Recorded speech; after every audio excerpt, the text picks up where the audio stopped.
Welcome to our channel. Today we how to disable location tracking for Google Maps on iPhone. Easy tutorial step by step clearly. To disable location tracking for Google Maps on your iPhone, start by unlocking your device. Locate and tap on the Settings app. Scroll down and find Privacy and Security. Tap on Location Services. In the Location Services menu, scroll down to find Google Maps. You will see options for Never, while using the app, and Always. If you want to completely disable location tracking, choose Never. After selecting Never, exit out of the Settings app.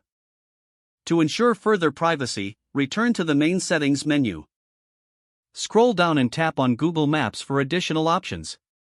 Once inside, you can manage notifications and other settings to enhance your privacy.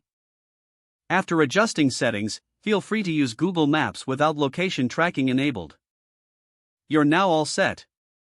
If the page does not load, refresh the browser or try again in a private or incognito window. Make sure you are using the correct email address, then retype it carefully to avoid small typos. If your password is not accepted, use the reset option and create a new strong password you can remember.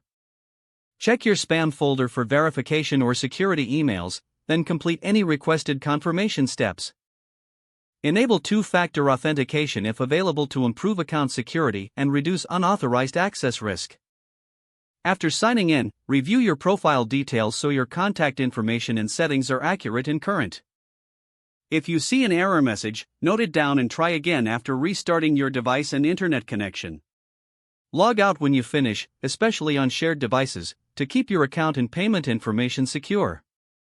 If the page does not load, refresh the browser or try again in a private or incognito window. Make sure you are using the correct email address, then retype it carefully to avoid small typos. If your password is not accepted, use the reset option and create a new strong password you can remember. Check your spam folder for verification or security emails, then complete any requested confirmation steps. Enable two-factor authentication if available to improve account security and reduce unauthorized access risk. After signing in, review your profile details so your contact information and settings are accurate and current. If you see an error message, note it down and try again after restarting your device and internet connection. Log out when you finish, especially on shared devices, to keep your account and payment information secure. If the page does not load, refresh the browser or try again in a private or incognito window. Make sure you are using the correct email address, then retype it carefully to avoid small typos. If your password is not accepted, use the reset option and create a new strong password you can remember. Don't forget to like this video and subscribe to our channel for more step-by-step tech guides.